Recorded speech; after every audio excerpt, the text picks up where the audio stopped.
Replace hot end. Step 1. Unload the filament. Wait for the temperature to cool down. Step 2. Hold the tube fitting. This black component is the tube fitting. Press both ends of the tube fitting to remove the filament tube. Step 3. Use a 2 mm wrench to loosen the screw of the hot end.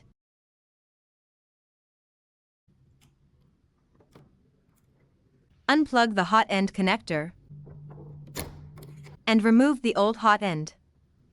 Step 4. Install a new hot end. Pressing firmly by hand. Tighten the screw and plug in the connector.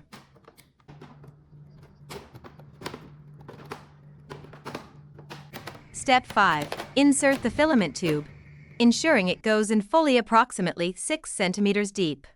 Step 6. Readjust the Z offset. Please check the video for adjusting the Z offset. After replacing the hot end, click on the load filament to test the installation.